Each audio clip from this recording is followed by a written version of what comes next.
በቀሪው ህይወታችሁ ሀብታምና ደስተኛ መሆን ከፈለጋችሁ አሁንም ምላችሁን ነገር ብቻ በደንብ አድምጡኝና ተረዱት። በህይወቴ ብዙ ጊዜ ደጋግሜ ያስተዋልኩት ነገር ነው። ስራችሁ ላይ ጠንክራችሁ ከምትሰሩት በላይ ራሳችሁ ላይ ጠንክራችሁ መስራት አለባችሁ። ይህንን የህይወት ፍልስፍና ገና ከመጀመሪያው በወጣትነቴ በ25 ዓመቴ ከሰማሁት በኋላ ይኸው ህይወቴን ሙሉ ለሙሉ ለውጦት አሁን ይህንን ነገር ለእናንተ እየነገርኳችሁ ነው።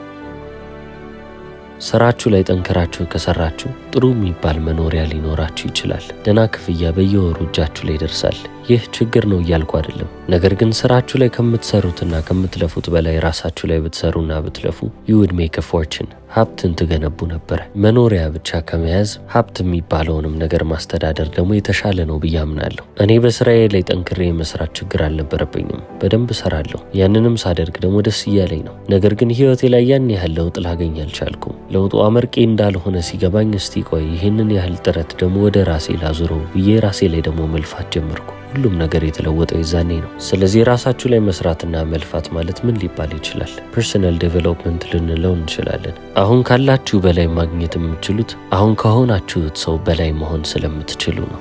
ራሳችሁ ላይ ብቻ መስራትም አለባችሁ ምለው ለዚህ ነው። የእናንተን ዋጋ በ3 በ4 በ5ና በ10 እጥፍ ከፍ ማድረግ ከቻላችሁ እናንተም የምታገኙት ገቢ በእናንተ ዋጋ ልክ ከፍ እያለ እጥፍ ድርብ እየሆነ ይሄዳል። ኢንካምና ቫሊዩ አንድ ላይ የተሳሰሩ ናቸው።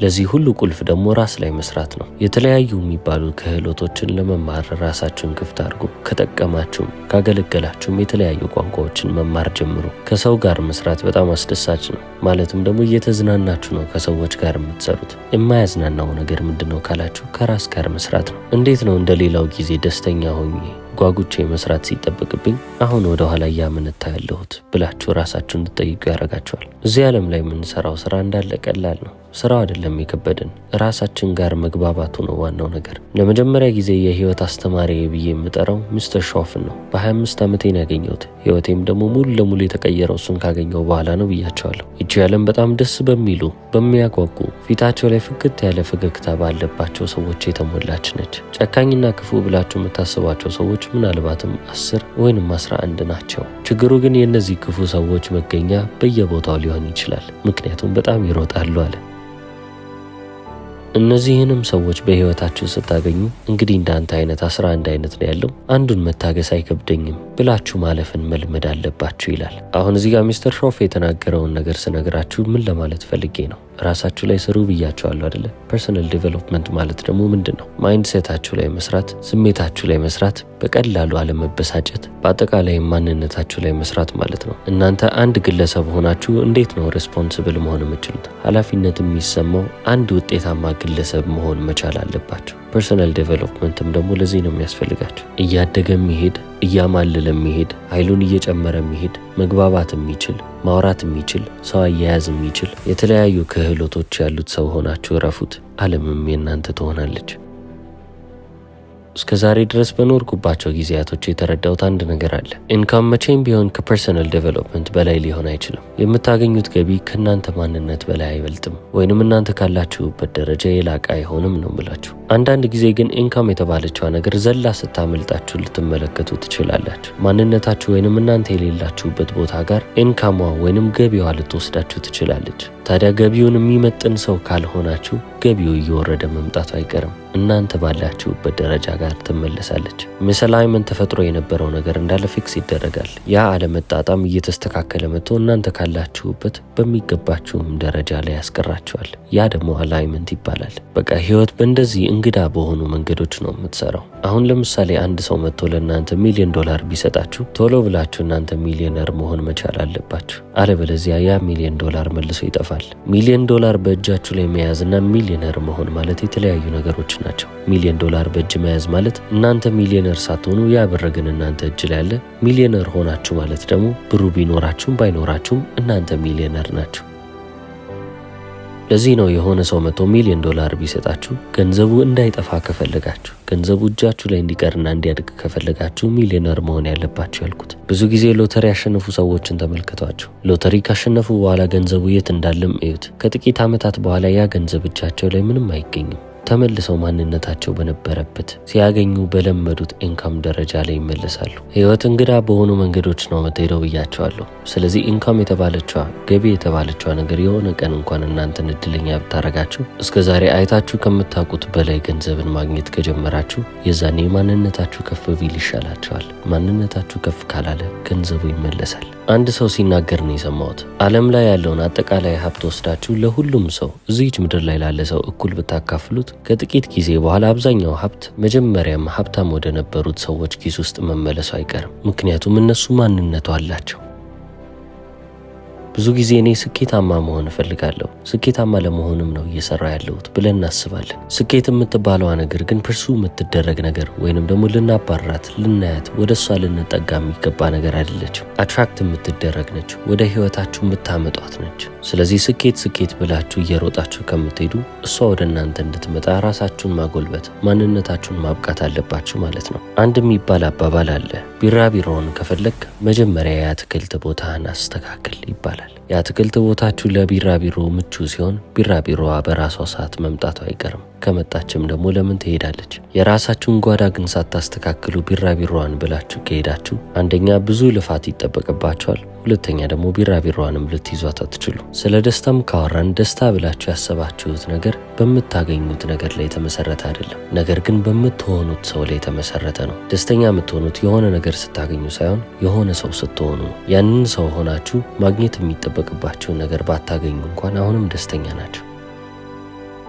እስካሁን ያልኳቸውን ነገሮች ከሰማችሁና በደንብም አድምጣችሁ ከተስማማችሁ ምናልባትም እናንተም የራሳችሁን ህይወት መለወጥ ትፈልጉ ይሆናል። 3 በጣም ምርጥ የሚባሉ መንገዶችን እኔም ልጠቁማችሁ እችላለሁ። ህይወታችሁን ትቀይሩበታላችሁ፣ ማንነታችሁን ትቀይሩበታላችሁ፣ አኗኗራችሁን ወይንም ኑሯችሁንም ትለውጣላችሁ። የመጀመሪያውም ነገር ደግሞ ነገሮች እንዴት እንደሚሰሩ ማወቅና መረዳት ያስፈልጋል። ይህ ማለት ምን ማለት ነው? አይዲያ ወይንም ሀሳብ ያስፈልጋቸዋል ማለት ነው። የህይወት አስተማሪ ሜንተር ብዬ የምጠራው ሰው ሚስተር ሾፍ መጀመሪያ ስንተዋወቅ ያስተማረኝ ነገር ይሄንን ነው። ዋናው ችግር የአይዲያ ችግር ወይንም ደግሞ የሀሳብ አለመኖር ነው እንጂ ሌላው ነገር አይደለም አለኝ። እኔ ገንዘብ ስላልነበረኝ ምንም አይነት ገንዘብ እኮ የለኝም አልኩት። ገንዘብ ማጣትህ አይደለም ችግር እየፈጠረ የመጣው አለኝ። ያንን ነገር ስሰማ በጣም ግራ ተጋብቼ ነበር። ምክንያቱም ማንም እንደዛ ብሎኝ አያውቅም። በተጨማሪም ደግሞ ታዲያ ሌላ ምን ሊሆን ይችላል ብዬ ደግሞ ማሰብ ጀመርኩ። ሚስተር ሾፍ ግን የነገረኝ ነገር በጣም ቀጥተኛ ነበረ።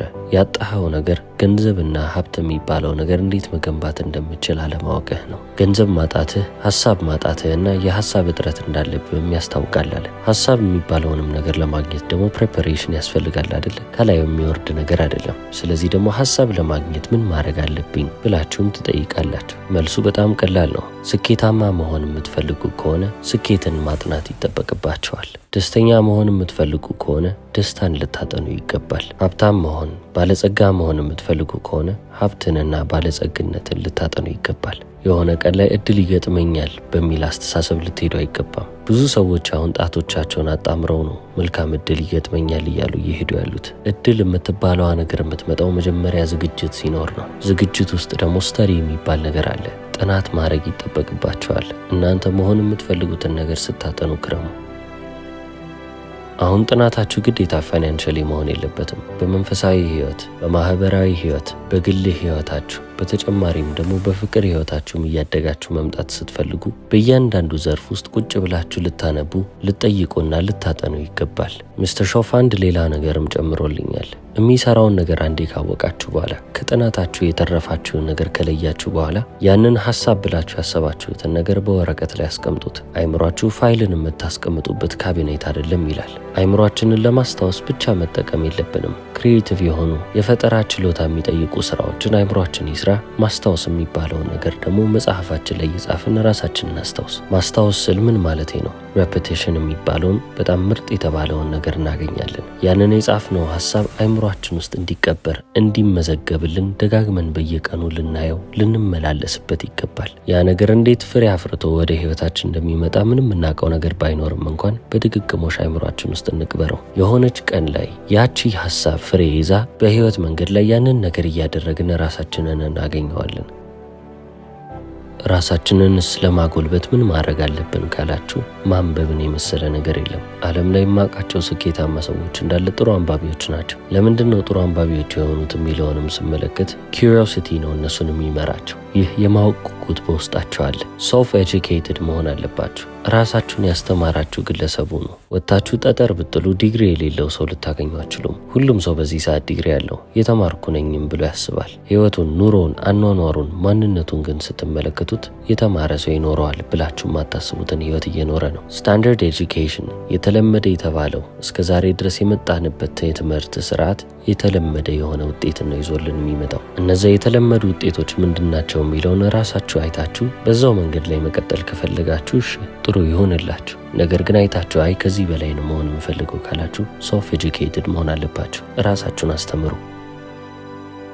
ራስን ስለማስተማር ካወራን ነገር እንዴት ነው ይሄንንስ ማረገው ካላችሁ ከራሳችሁ ተሞክሮ ተነስታችሁ ህይወታችሁን ልታስተካክሉ ትችላላችሁ። በጣም ብልህ የሆነ ሰው ግን ከሌሎች ሰዎች ተሞክሮ ተነስቶ ነው ህይወቱን የሚለውጠው። አንድ ልታነቡ የምትችሉት መጽሐፍ ምናልባትም ከ5 ዓመት የህይወት ስህተት ሊያድናችሁ ይችላል። ስለዚህ የትኛው እናንተን ሊያድን እንደሚችል አታውቁም። ያገኛችሁትን ጠቃሚ ብላችሁ የምታስቡትን ነገር እንዳለ አንብቡ። መቼና የት በየትኛውስ የህይወት ክፍላችሁ ላይ እንደሚያገለግላችሁ እርግጠኛ ባትሆኑም የሆነ ሰዓት ላይ ግን ይጠቅማቸዋል። የሚያስገርመው ነገር ደግሞ ዓለም ላይ በጣም ስኬታማ የሚባሉ ሰዎች ስለ ህይወታቸው በመጽሐፍ መልክ አስቀምጠዋል። ሁሉም ጽፈውታል። የራሳቸውን ባዮግራፊ እየፈለጋችሁ ብቻ ማንበብ ነው። እንዴት ያንን ሰው እንደሆኑ፣ እንዴት የደረሱበት ደረጃ ላይ እንደደረሱት፣ ፕሮሰሱን ወይንም ሂደቱን፣ ሁሉንም ነገር እኮ በዝርዝር ጽፈውታል። የማወቅ ጉጉት ብቻ እኮ ነው የሚያስፈልገን። ይህንን ስላችሁ አንባቢ የሆናችሁ ቀንና ምሽታችሁን በዛ ብቻ እንድታሳልፉ አይደለም። 30 ደቂቃ ብቻ እኮ ነው የምጠይቃችሁ። በቀን ውስጥ ለ30 ደቂቃ ብቻ ተግብሩት። ያኮ በቂ ነው። አንባቢ ሆኖ ስላችሁ ይሄ የኔ ምክር ነው። ግዴታ እኔን መስማትና መቀበል አለባችሁ እያልኩ አይደለም። ነገር ግን እኔ ከሰጠኋችሁ ሌክቸር ውስጥ መውሰድ ያለባችሁ ነገር ካለ ይሄ ነው። ሌላ ሌክቸረር ጋር ሄዳችሁ ደግሞ አዳምጡ። እሱም የሚለውን ነገር ውሰዱና ራሳችሁ ወስኑ። እኔ የህይወት ተማሪ እንድትሆኑ ነው እንጂ የምፈልገው የኔ ተከታይ እንድትሆኑ አልፈልግም። እኔም በሄድኩበት ቦታ ሁሉ ለመማር ዝግጁ ነኝ። የህይወት ተማሪ ሆኜ ነው ማገለግለው። እናንተም እንደዛ ሁኑ። የምትፈልጉትን ነገር የምታገኙበት፣ ህይወታችሁን የምትለውጡባቸውን ሀሳቦች የምታገኙበት ሌላኛው መንገድ ምንድነው ካላችሁ አፋችሁን መዝጋትና ማዳመጥ ነው። ስፔሻሊ ደግሞ እናንተ መድረስ የምትፈልጉበት ቦታ የደረሰ ሰው ካለ ያንን ሰው አስወሩት። እናንተ ምንም ማውረታችሁ የምታገኙት ነገር የለም። እንደውም ከዛ በተጨማሪ ስኬታማ ካልሆኑ ሰዎች ጋርም ስትውሉ እነሱን አስወሯቸው። ከነሱ ደግሞ የምትወስዱት ህይወትን እንዴት መኖር እንደሌለባችሁ መማር ነው። እናንተ መድረስ የማትፈልጉበት ቦታ ጋር ያለን ሰው ተመልክታችሁ ያ ሰው የሚያደርገውን ነገር እዩትና እኔ ይሄንን ነገር በህይወት ያላደርግም ብላችሁ ለራሳችሁ እንደ ኤክስፒሪየንስ ያዙት። ልማር ካላችሁ መንገድ ላይ የተኛ ሰው ያስተምራችኋል። ከማንም ከምንም ሰው ልትማሩ የምትችሏቸው በጣም ብዙ ነገሮች አሉ። ስፔሻሊ ደግሞ ስኬታማ ከሚባሉ ሰዎች አካባቢ ስትሆኑ እባካችሁን ዝም በሉ። እዛ ነጥብ ላይ እንዲደርሱ ያደረጋቸው ምን አይነት ነገር እንደሆነ ለማወቅ ሞክሩ። የሚነግሯችሁን ነገሮች እንዴት እንደሚነግሯችሁም ተመልከቱ። ለዛሬ ምሽት ለዚህ ሌክቸር በአጠቃላይ ምርጥ የሚባለው ምክርህን ንገሩኝ ካላችሁ አንድ ደሃ ሰው ሀብታም የተባለውን ሰው ወስዶ እራት ሊጋብዝና ሊያዳምጥ ይገባል እላለሁ። ምርጥ ምክር ብላችሁ ከጠየቃችሁኝ እንግዲህ እኔ የሚያገኘውት ምርጥ የተባለው ምክር እሱ ነው። እሱን ተከተሉ ነው ምለው። ብዙ ጊዜ ግን ደሃ የሚባሉ ሰዎች ሀብታምን ሲጋብዙ አንመለከትም። እንደውም እሱ ገንዘብ አለው እሱ ለእኔ ሊገዛልኝ ይገባል ብለው ነው የሚያስቡት። ሀብታሞች ብዙ ጊዜ ከድሆች ጋርም አይገኙም። ነገር ግን ያንን ኦፖርቹኒቲ ማግኘት የምችሉ ከሆነ እድሉን ተጠቅማችሁ ጋብዞትና እሱ የሚናገረውን እሱ የሚመክረውን ነገር አዳምጡ። እኔ በግሌ አንድ ማምንበት ነገር አለ። አንድ በህይወት ጥሩ እየሰራ ያልሆነ ግለሰብ ጥሩ እየሰራ እንዳልሆነ ሲገነዘብ መጀመሪያ ማድረግ ያለበት ጥሩ እየሰራ ያለ ግለሰብን ፈልጎ ከዛ ሰው ምክር መቀበል ነው። ቢያንስ መሄድ የምትፈልጉበትን መንገድ የተራመደ ሰው፣ ያንን መንገድ ያለፈ ሰው ስታገኙ መንገዱን በትንሹም እንኳን ሊከፍትላችሁ ይችላል። ትንሽዬ የምትባለዋ ምክር እኮ በጣም ጠቃሚ ነች። ከዛ ሰው ጋር ለ1 ሰዓት ለ2 ሰዓት በምሳ ዙሪያ ማሳለፍ እኮ በጣም ትልቅ ነገር ነው። ስንት አይነት ሀሳቦችን እግራችሁ ላይ እንደሚጥል ምን ታውቃላችሁ? ሞክሩትና እድላችሁን ተጠቀሙ።